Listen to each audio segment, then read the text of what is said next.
Casey Stoner, and Rossi comes straight back at the corkscrew. We haven't seen action like this as Rossi.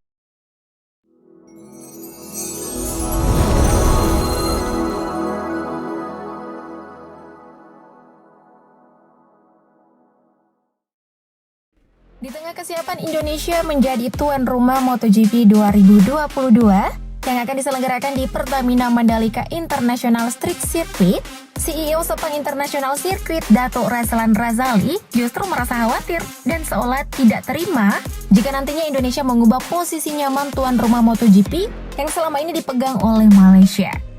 Merasa terancam dengan kehadiran sirkuit Mandalika? Memangnya seperti apa sih perbandingan kedua sirkuit tersebut? Untuk menjawab pertanyaan tersebut, berikut ini perbandingan sirkuit Mandalika versus sirkuit Sepang. Awal pembangunan. Pembangunan sirkuit Mandalika adalah sebuah kebanggaan tersendiri untuk Indonesia di kancah balapan internasional, terutama MotoGP. Pembangunan sirkuit Mandalika diawali dengan land clearing atau pembebasan lahan dan galian tanah. Selanjutnya dalam proses pembangunannya, PT Indonesia Tourism Development Corporation atau PT ITDC mendatangkan beberapa bahan dari luar negeri, seperti aspal dari Inggris dan pagar pembatas dari Jerman. Penggunaan bahan tersebut tidak lain adalah bagian dari upaya menjaga kualitas pembangunan sirkuit. Tidak heran jika sejak awal pembangunannya saja, sirkuit ini sudah mencuri perhatian mata dunia. Dengan adanya sirkuit Mandalika, Indonesia naik level lagi nih. Nah, beda halnya dengan sirkuit di negeri jiran yang satu ini. Sirkuit Sepang merupakan satu di antara bagian perencanaan yang menjadikan Malaysia sebagai negara industri. Sirkuit ini didesain seorang arsitek sirkuit Jerman terkemuka, yakni Hermann Tilke, di mana desain dari sirkuit tersebut mengambil inspirasi dari lingkungan sekitar sirkuit. Hermann Tilke adalah arsitek yang paling banyak membangun lintasan balap dalam 20 tahun terakhir. Di antara banyak kreasinya, Sepang dianggap menjadi salah satu sirkuit paling disukai pembalap dan dianggap sebagai sirkuit terbaik di dunia. Berada di kawasan Asia Tenggara, sirkuit Sepang yang merupakan salah satu sirkuit terbaik di dunia ini berlokasi di Jalan Pekeliling 64.000 KLIS Selangor Darul Ehsan, Malaysia. Berada di lokasi tersebut membuat sirkuit Sepang terkenal memiliki kelembaban yang tinggi. Tidak heran jika beberapa balapan yang pernah digelar di sirkuit ini pernah diganggu oleh hujan, yaitu pada tahun 2012, 2016, dan 2017. Bahkan pada tahun 2012, balapan dihentikan karena banyaknya genangan air di trek.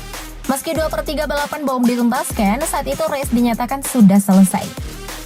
Sama-sama berada di kawasan Asia Tenggara, sirkuit Mandalika berlokasi di Jalan Raya Mandalika, Lombok, Nusa Tenggara Barat, Indonesia. Secara geografis, Mandalika masuk ke Kabupaten Lombok Tengah, Desa Kuta. Mandalika sendiri merupakan bagian dari kawasan ekonomi khusus pariwisata Indonesia. Berada di kawasan ekonomi dan pariwisata, sirkuit ini berkonsep street race, dibangun dalam kawasan The Mandalika, yang merupakan destinasi pariwisata kelas dunia.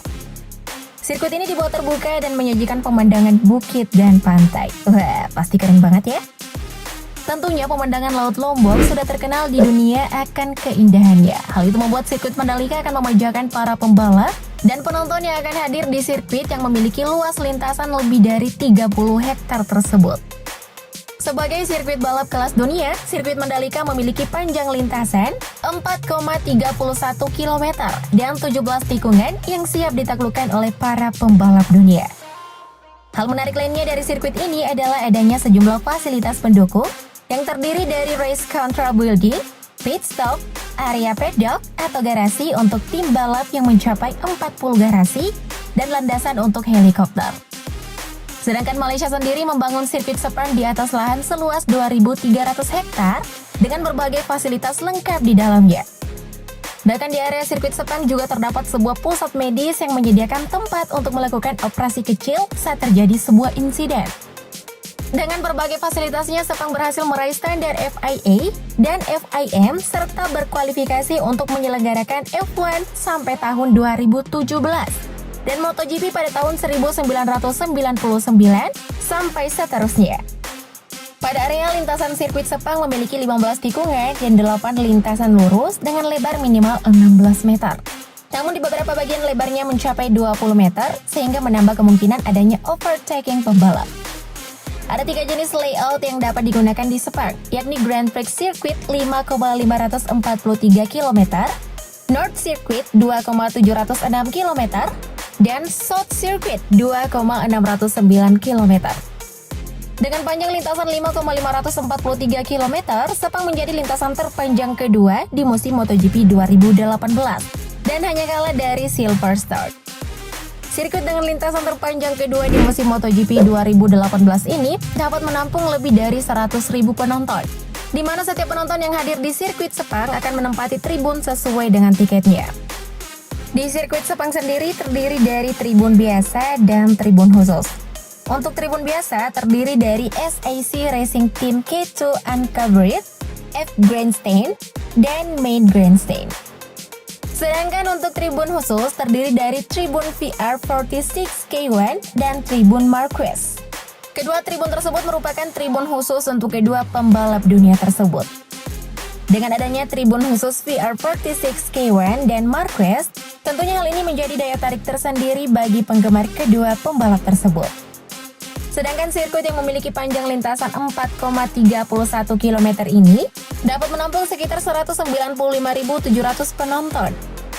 Sejauh ini sirkuit Mandalika memiliki 3 jenis tribun yang terdiri dari tribun berdiri, duduk, dan VIP atau Hospitality Suites. Nah, untuk tribun berdiri, penonton bisa menyaksikan pertandingan dari perbukitan yang berada di sekitar sirkuit. Di sana ada 2 bukit yang bisa menampung lebih dari 30.000 orang. Nah, nantinya, penonton yang menyaksikan ajang balap dari atas bukit akan duduk di atas rumput. Ya, hal inilah yang membuat sirkuit Mandalika memiliki kemiripan dengan sirkuit Brno di Republik Ceko. Jadi nantinya kalian mau duduk di tribun mana nih? Komen di bawah dong! Meskipun tribun tersebut gagal dihuni oleh ratusan ribu pecinta MotoGP tahun ini, namun pembangunan sirkuit Mandalika masih terus digenjot. Sedangkan untuk lintasan utama atau main track, sudah selesai, bahkan sirkuit ini sudah bisa digunakan. Dalam proses pembangunannya, mega proyek milik ITDC ini melibatkan sejumlah kontrak terbaik. Sebut saja PT PP Persero Tbk, PT Adikarya Persero Tbk, PT Hutama Karya Persero, serta PT Wijaya Karya Persero Tbk. Adapun perkiraan dana yang dibutuhkan untuk pembangunan sirkuit MotoGP Mandalika adalah sekitar 1 triliun rupiah. Kalau sirkuit Sepang menghabiskan dana berapa ya? Sebelumnya, Mimin mau kasih tahu dulu nih. Pembangunan sirkuit Sepang ini mempekerjakan lebih dari 1.000 orang dan dimulai pada Desember 1996.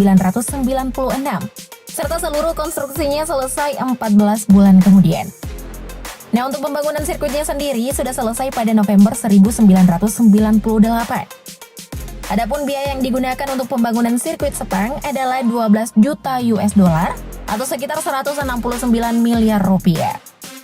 Intinya, kedua sirkuit tersebut memiliki keunggulan dan keunikan masing-masing. So, apa tanggapan kalian mengenai kedua sirkuit tersebut? Komen di bawah ya. Thank you, Blood Lovers!